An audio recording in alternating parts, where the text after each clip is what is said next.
that if you have an imaginary percentage of, let's say, 5% in your mind that, yes, nobody is holy, and you expect at some point some persons might actually misbehave. But if the percentage set in your heart is just 5%, let's take for instance, somebody goes to buy, a machine that is worth 500,000 naira, and at the end of the day, he buys the machine for perhaps 450,000 or 480,000 and 20,000 naira, he did not declare.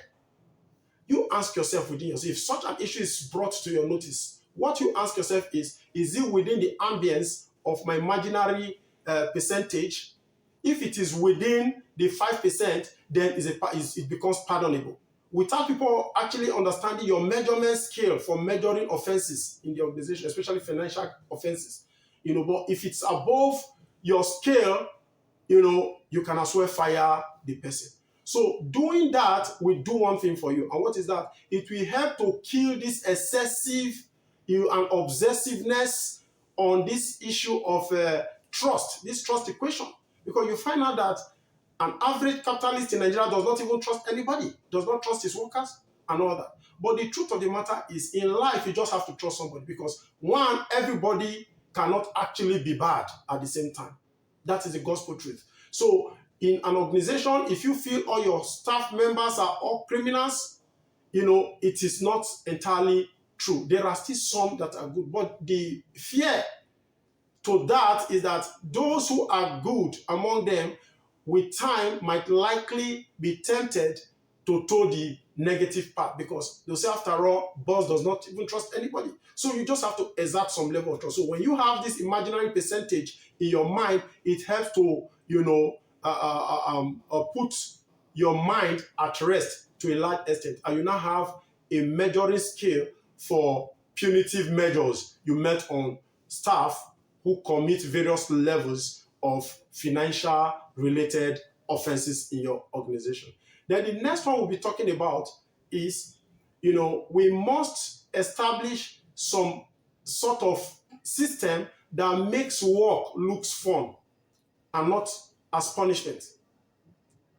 For instance, you'll find out that some of these capitalists, they'll establish a system where a staff or a member of staff goes to work it resumes by 6:30 or 7 o'clock, then closes by 7 in the evening, then resumes 7 o'clock the following day, like that all through the week. Some even include that you have to go to work on Sundays. And sometimes, even when you are not supposed to be at work, you are not still free, because they can call you at any time to come and do certain things for them.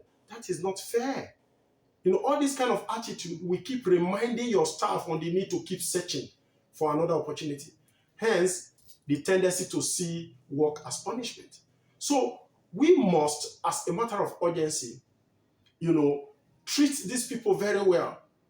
Now, government has established that the maximum time for a closing from office or a closure each day is, I think, 4 o'clock or so, or 5 o'clock, or 5. But in the private sector, there are people who don't even get home until 10 o'clock.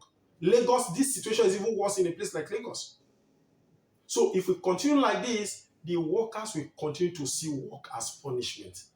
And when they have the slightest opportunity to get another job that is of less, stress to them, they'll jump at it. That is the truth. So we must do all these things. Then the final one we must do is that we must put up a system in an organizational setup that also care for the immediate family of the workers. Now, what does that mean? I'm not actually saying that you have to start paying them salaries. No. But there's a saying that people don't care how much you know until they know how much you care. When you show some level of concern, it's not really all about materialism. If you show some level of concern to the family of your staff, members of staff, it goes to endear them to you. Take, for instance, in a staff meeting, if you start, after your normal discussion, maybe under AOB, you start checking on some of them individually in the course of the meeting, asking after their wives, their kids, how are they doing? Like, for instance, Mr. Sampson, how many kids do you have now? He said 3. How's your wife? Hope she's fine. Hope everything is okay. It gives them some sense of confidence and courage and, some sense of love. They feel, being loved.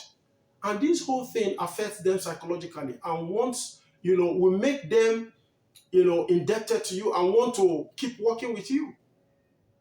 So these whole suggestions or ideas I've put before you on this broadcast or via this broadcast, if we can actually stick to them, if we can carry them out effectively, believe me, to a large extent, many of these entrepreneurs will not be losing workers as they've been losing anymore. And workers, will feel more safe and secured with them.